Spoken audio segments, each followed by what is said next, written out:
Thank you very much. Mr. Speaker, Mr. President, members of the Congress, and my fellow Americans. For the sixth and the last time, I present to the Congress my assessment of the State of the Union. I shall speak to you tonight about challenge and opportunity, and about the commitments that all of us have made together that will, if we carry them out, give America our best chance to achieve the kind of a great society that we all want. Every president lives not only with what is, but with what has been and what could be.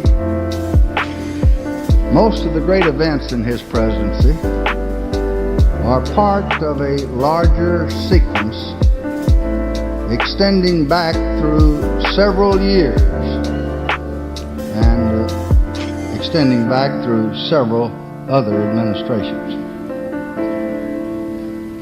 Urban unrest, poverty, pressures on welfare, education of our people, law enforcement and law and order, the continuing crisis in the Middle East, the conflict in Vietnam, the dangers of nuclear war, the great difficulties of dealing with the communist powers, all have this much in common. They and their causes, the causes that gave rise to them, all of these have existed with us for many years. Several presidents have already sought to try to deal with them. One or more presidents will try to resolve them or try to contain them in the years that are ahead of us. But if the nation's problems are continuing, so are this great nation's assets. Our economy, the democratic system, our sense of exploration symbolized most recently by the wonderful flight of the Apollo 8 in which all Americans took great pride.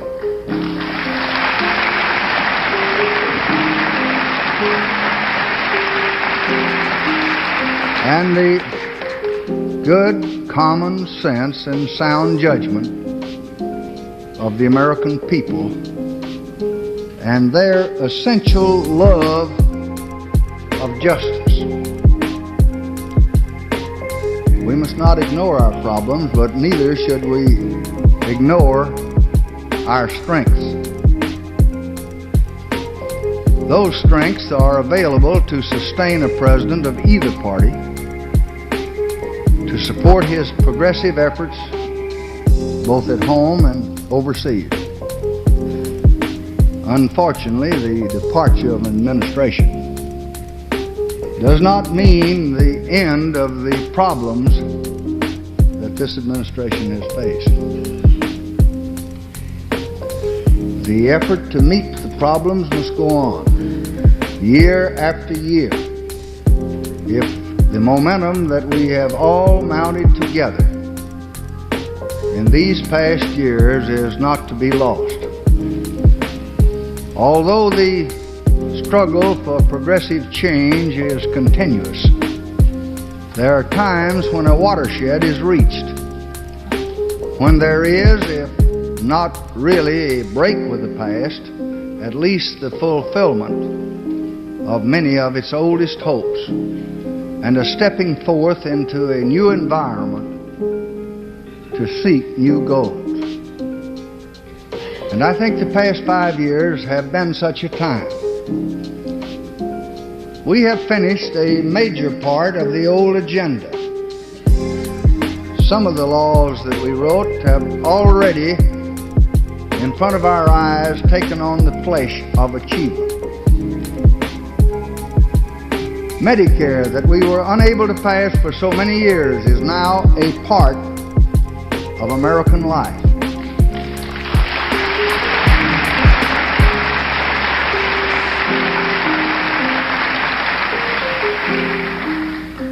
Voting rights and the voting booth that we debated so long back in the 50s, and the doors to public service are open at last to all Americans regardless of their color.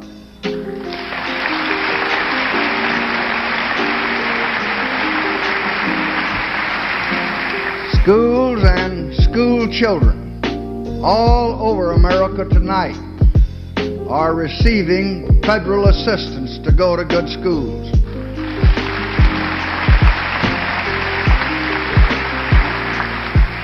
And preschool education, Head Start, is already here to stay.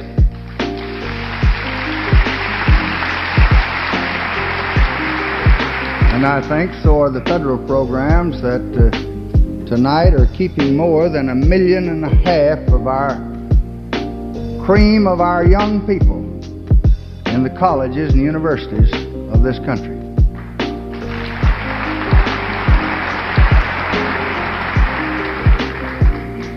Part of the American earth, not only in description on a map, but in the reality of our shores and our hills and our parks and our forests and our mountains, has been permanently set aside for the American public and for their benefit.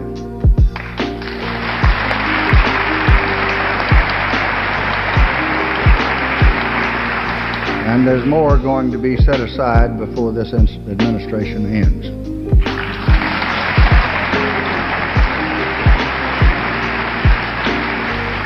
$5 million Americans have been trained for jobs in new federal programs. And I think it's most important that we all realize tonight that this nation is close to full employment, with less unemployment than we've had at any time in almost 20 years.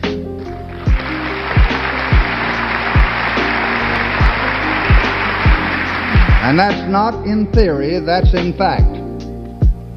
Tonight the unemployment rate is down to 3.3%. The number of jobs has grown more than 8.5 million in the last 5 years. And that's more. And that's more than in all the preceding 12 years.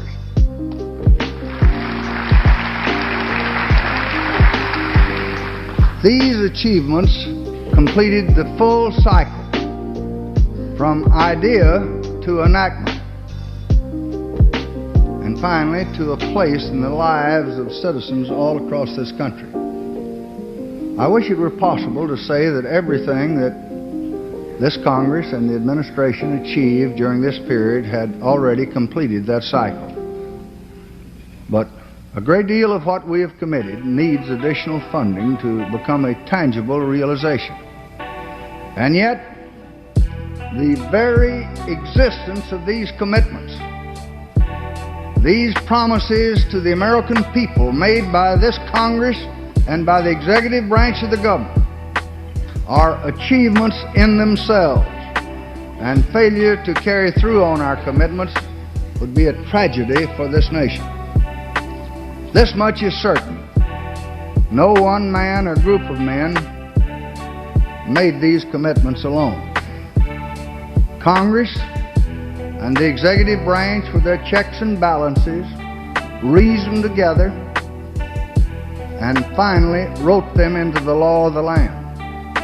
And they now have all the moral force that the American political system can summons when it acts as one. They express America's common determination to achieve goals. They imply action. In most cases, you have already begun that action, but it is not fully completed, of course. Let me speak for a moment about these commitments, and I'm going to speak in the language which the Congress itself spoke when it passed these measures. I'm going to quote from your words. In 1966, Congress declared that improving the quality of urban life is the most critical domestic problem facing the United States. 2 years later, it affirmed the historic goal of a decent home for every American family. That's your language. Now, to meet these commitments, we must increase our support for the Model Cities program, where blueprints of change are already being prepared in more than 150 American cities. To achieve the goal of the Housing Act of 1968 that you just passed, we should begin this year more than 500,000 homes for needy families in the coming fiscal year. And funds are provided in the new budget to do just this.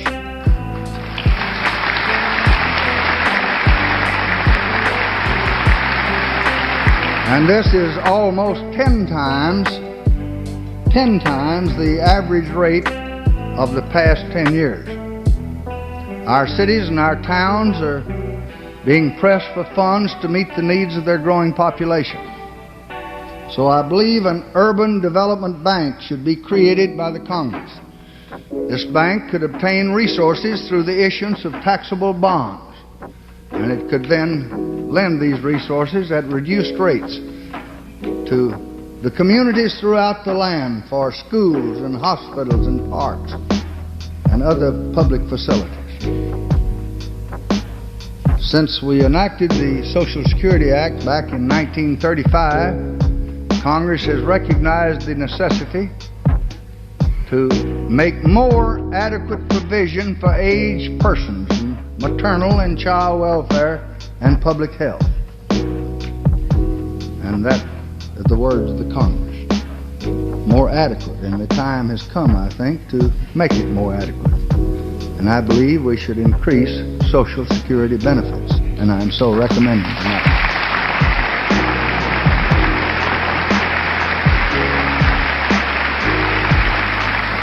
Suggesting that there should be an overall increase in benefits of at least 13%. And those who receive only the minimum $55 should get $80 a month. Our nation, too, is rightfully proud of our medical advances. But we should remember that our country ranks 15th among the nations of the world in its infant mortality rate. I think we should assure decent medical care for every expectant mother and for their children during the first year of their life in the United States of America.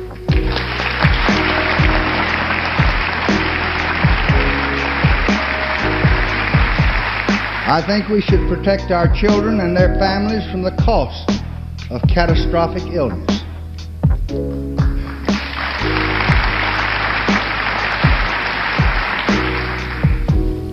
And as we pass on from medicine, I think nothing is clearer to the Congress than the commitment that the Congress made to end poverty.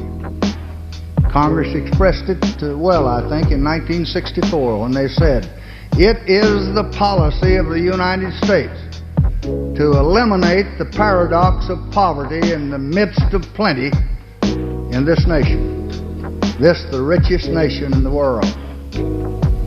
The anti-poverty program has had many achievements.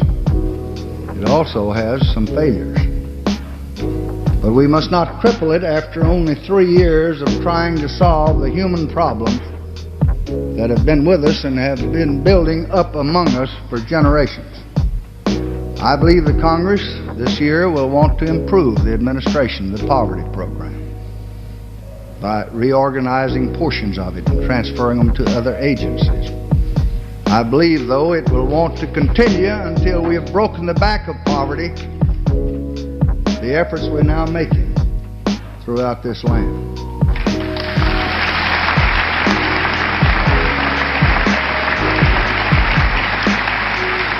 I believe, and I hope the next administration, I believe they believe, is that the key to success in this effort is jobs, is work for people who want to work.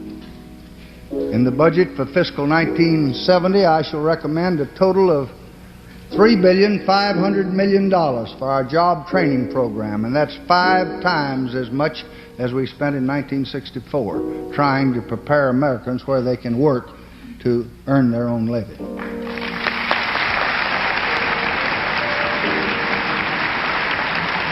The nation's commitment in the field of civil rights began with the Declaration of Independence. They were extended by the 13th and 14th and 15th Amendments, and they have been powerfully strengthened by the enactment of 3 far-reaching civil rights laws within the past 5 years that this Congress in its wisdom passed. On January the 1st of this year, the Fair Housing Act of 1968 covered over 20 million American homes and apartments. The prohibition against racial discrimination in that act should be remembered, and it should be vigorously enforced throughout this land.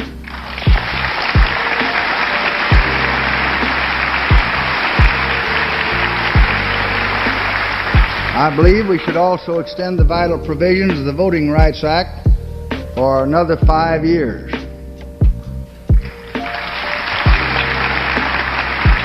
In the Safe Streets Act of 1968, Congress determined to assist state and local governments in reducing the incidence of crime.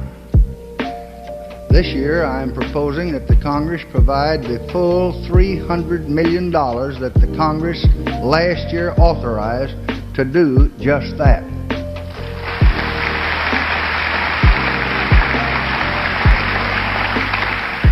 And I hope the Congress will put the money where the authorization is.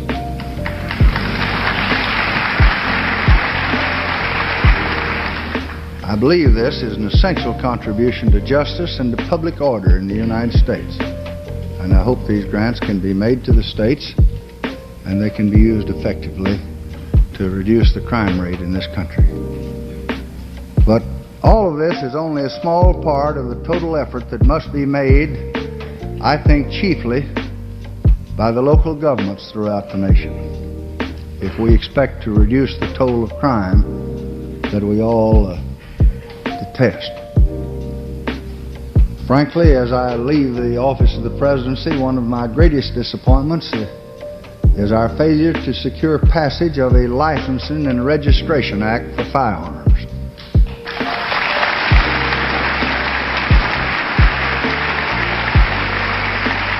I think if we had passed that act, it would have reduced the incidence of crime. And I believe that the Congress should adopt such a law, and I hope that it will at a not too distant date.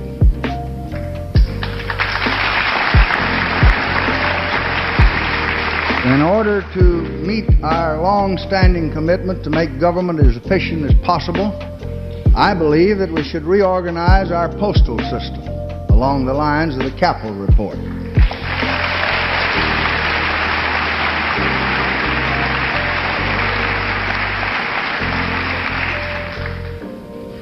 I hope we can all agree that public service should never impose an unreasonable financial sacrifice on able men and women who want to serve their country. So I believe that the recommendations of the Commission on Executive, Legislative, and Judicial Salary are generally sound.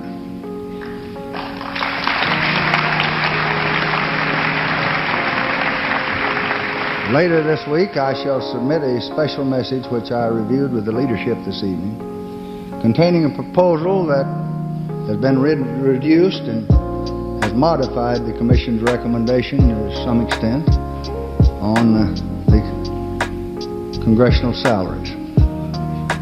For members of Congress, I will recommend a basic compensation not of the $50,000 unanimously recommended by the Capitol Commission and the other distinguished members, but I shall reduce that $50,000 to $42,500.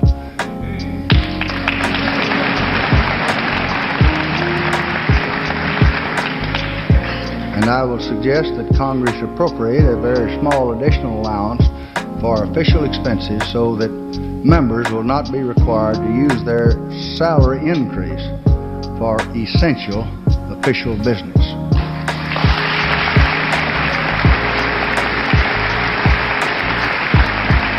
I would have submitted the Commission's recommendations except the advice that I received from the leadership, and that you usually are consulted about matters that affect the Congress, was that the Congress would not accept the $50,000 recommendation, and if I expected my recommendation to be seriously considered, I should make substantial reductions. That's the only reason I didn't go along with the capital report. In 1967, I recommended to Congress a fair and impartial random selection system for the draft. I submit it again tonight for your most respectful consideration.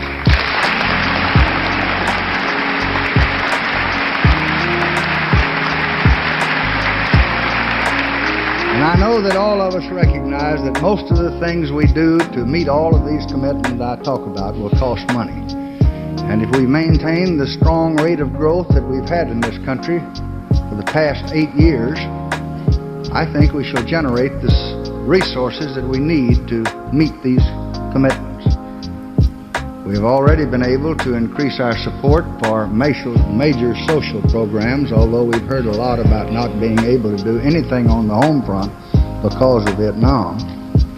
But we have been able, in the last 5 years, to increase our commitments for such things as health and education from $30 billion in 1964 to $68 billion in the coming fiscal year. That's more than double, and that's more than it's ever been increased in the 188 years of this republic, notwithstanding Vietnam.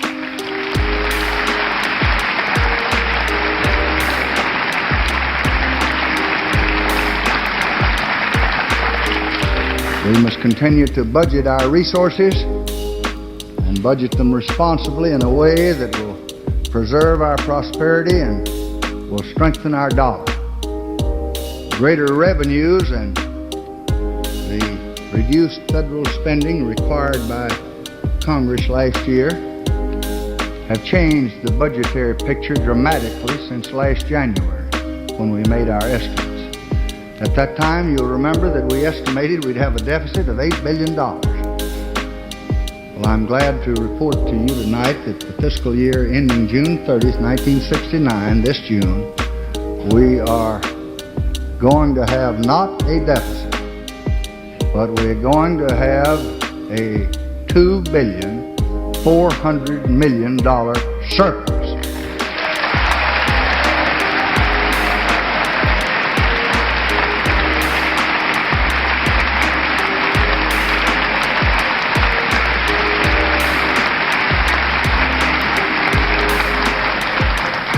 You will receive the budget tomorrow, but the budget for the next fiscal year that begins next July the 1st,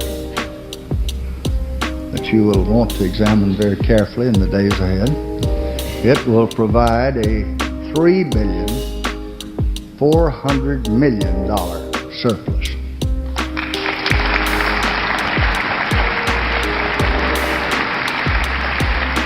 This budget anticipates the extension of the surtax that Congress enacted last year. I have communicated with the President-elect Nixon in connection with this policy and continuing the surtax for the time being.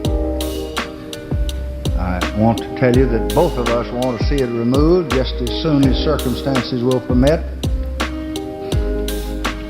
But the President-elect has told me that he has concluded that until his administration and this Congress can examine the appropriation bills and each item in the budget and can ascertain that the facts justify permitting the surtax to expire or to reduce, he, Mr. Nixon, will support my recommendation that the surtax be continued.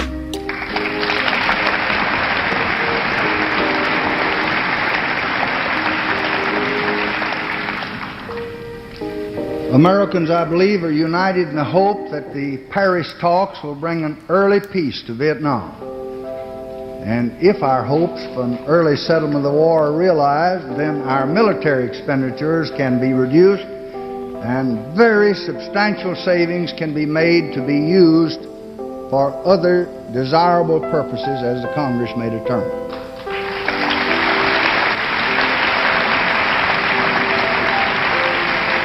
In any event, I think it's imperative that we do all we responsibly can to resist inflation while maintaining our prosperity.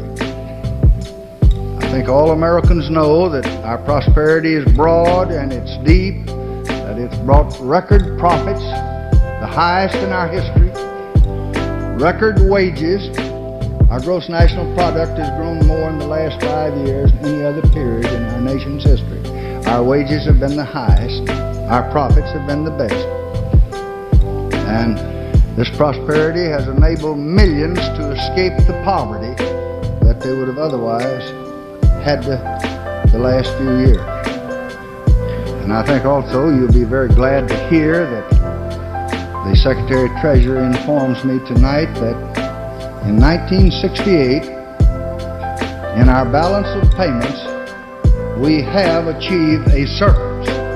It appears that we have in fact done better this year than we've done in any year in this regard since the year 1957.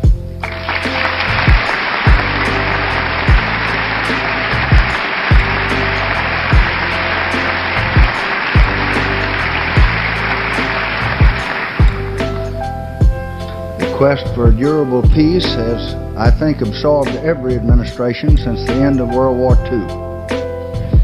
It has required us to seek a limitation of arms races, not only among the superpowers, but among the smaller nations as well.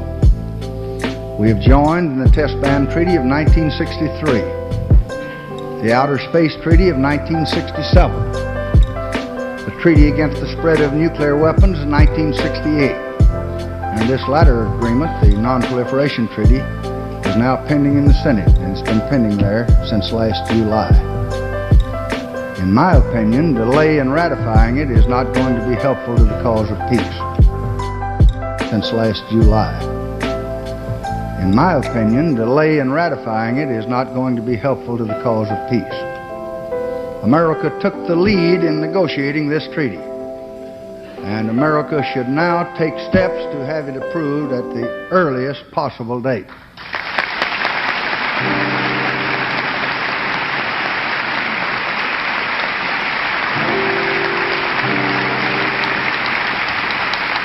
And until a way can be found to scale down the level of arms among the superpowers, mankind cannot view the future without fear and great apprehension.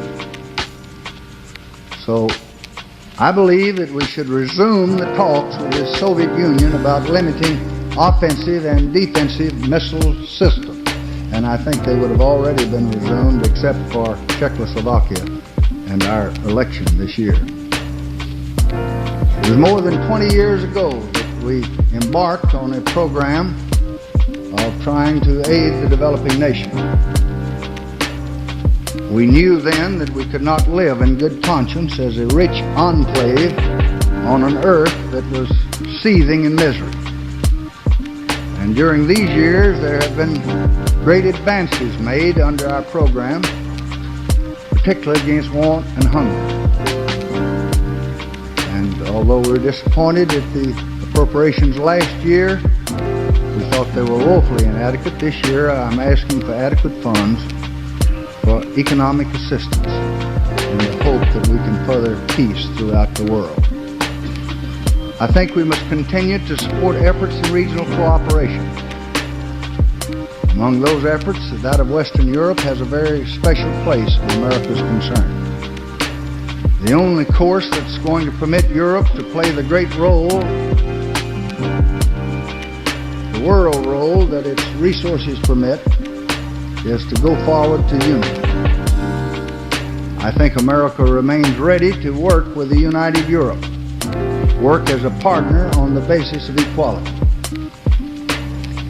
For future The quest for peace, I believe, requires that we maintain the liberal trade policies that have helped us become the leading nation in world trade.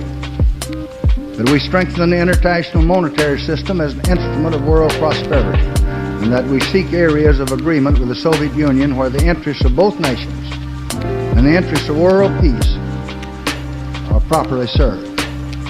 The strained relationship between us and the world's leading communist power has not ended, especially in the light of the brutal invasion of Czechoslovakia. But totalitarianism is no less odious to us because we're able to reach some accommodation that reduces the danger of world catastrophe. What we do in the interest of peace in the world, and we earnestly hope that time will bring a Russia that is less afraid of adversity and individual freedom. The quest for peace tonight continues in Vietnam and in the Paris talks. I regret more than any of you know that it has not been possible to restore peace to South Vietnam. The prospects, I think, for peace are better today than at any time since North Vietnam began its invasion into its regular forces more than 4 years ago.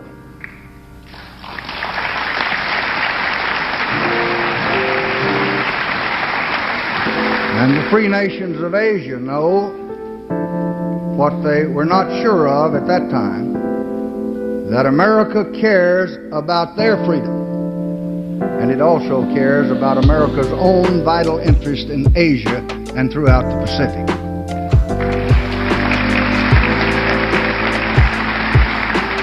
The North Vietnamese know that they cannot achieve their aggressive purposes by force.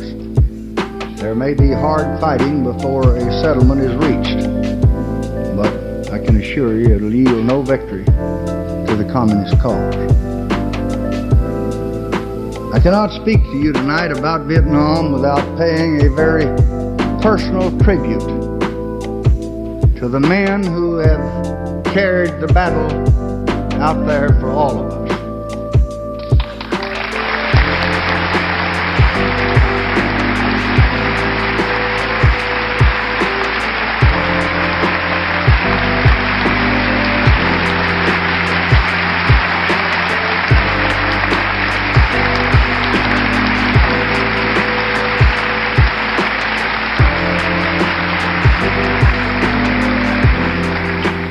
And I have been honored to be their Commander-in-Chief.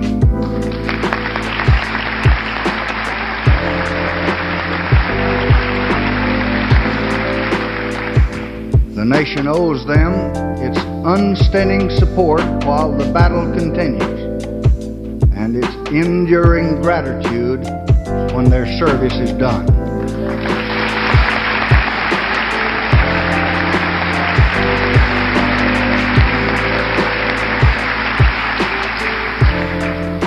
Finally, the quest for stable peace in the Middle East goes on in many capitals tonight.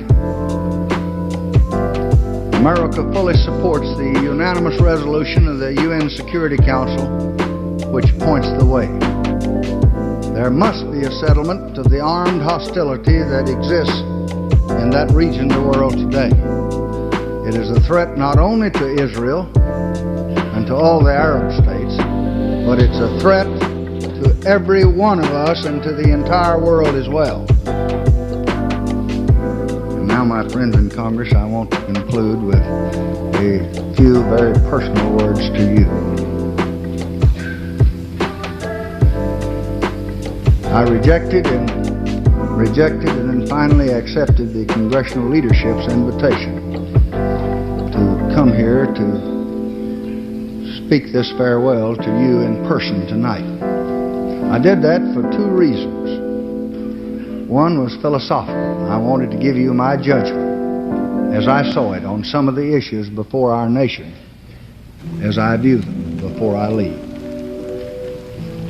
The other was just pure sentimental. Most of my life,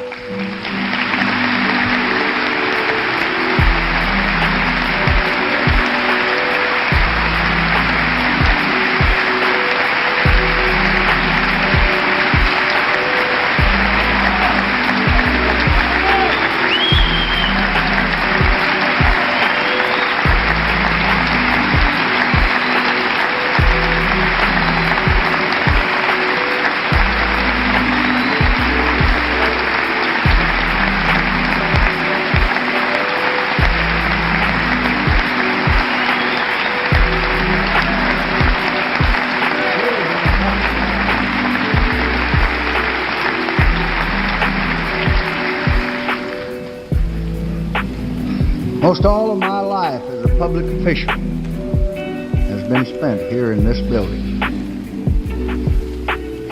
For 38 years since I worked on that gallery as a doorkeeper in the House of Representatives, I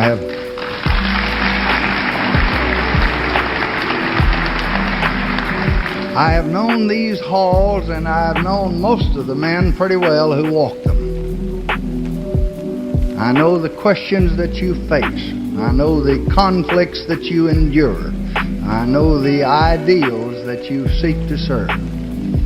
I left here first to become Vice President, and then to become, in a moment of tragedy, the President of the United States.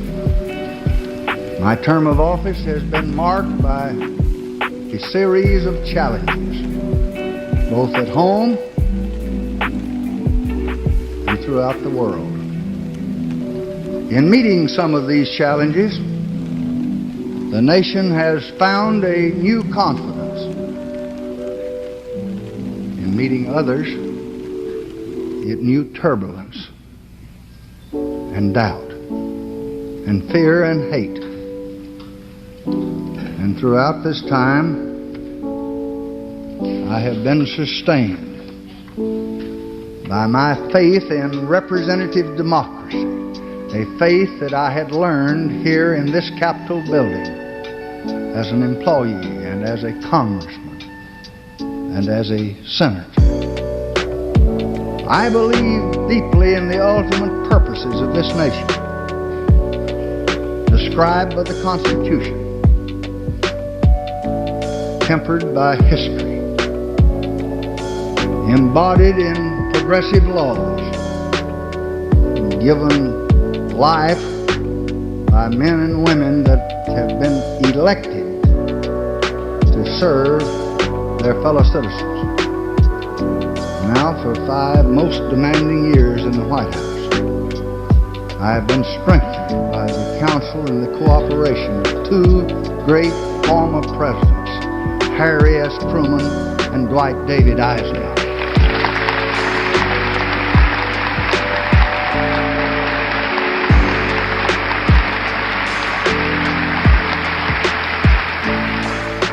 I have been guided by the memory of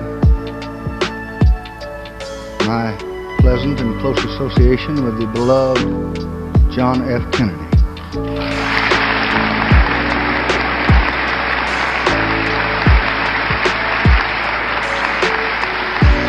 And with our greatest modern legislator, Speaker Sam Rayburn.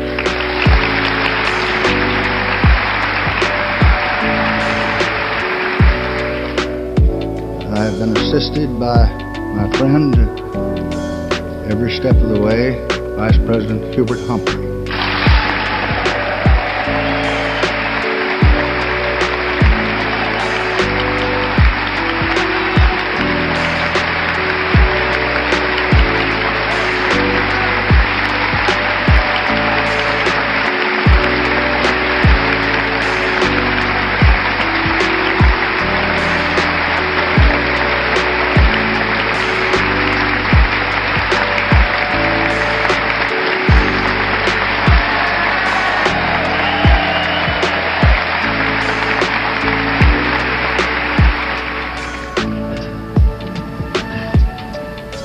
I'm so grateful that I've been supported daily by the loyalty of Speaker McCormick and Majority Leader Albert.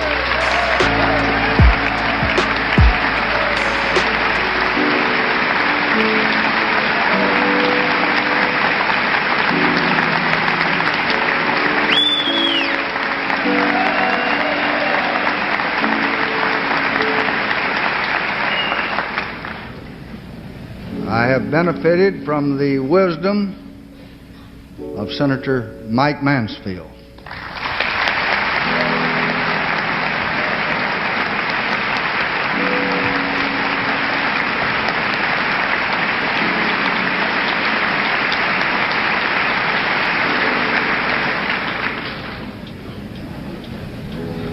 And I am sure that I have avoided many dangerous pitfalls by the good common sense counsel of the President Pro Tem of the Senate, Senator Richard Brevard Russell.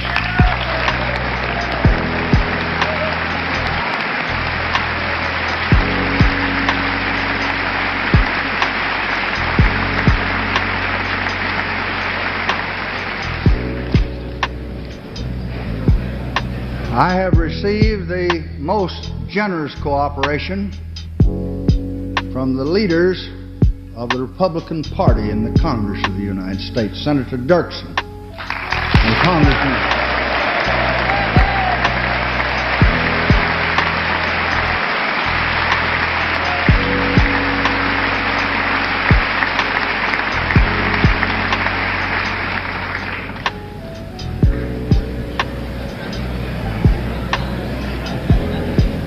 And Congressman Gerald Ford, the majority.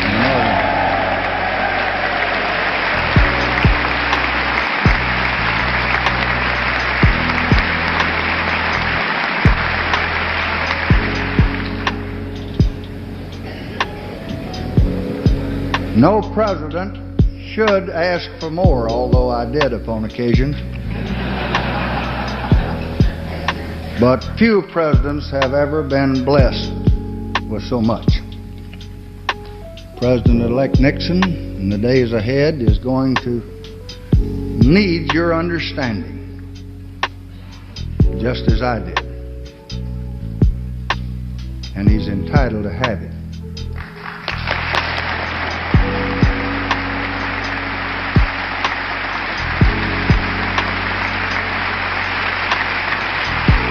I hope every member will remember that the burdens he will bear as our president will be borne for all of us.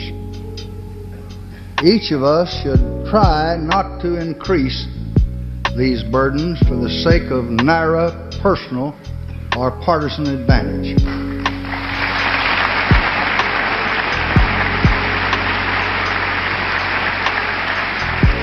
And now it's time to leave.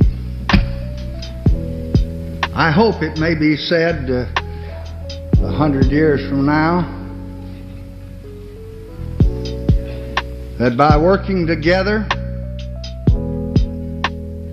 we help to make our country more just. More just for all of its people, as well as to ensure and guarantee the blessings of liberty for all of our posterity. That's what I hope. But I believe that at least it will be said that we tried.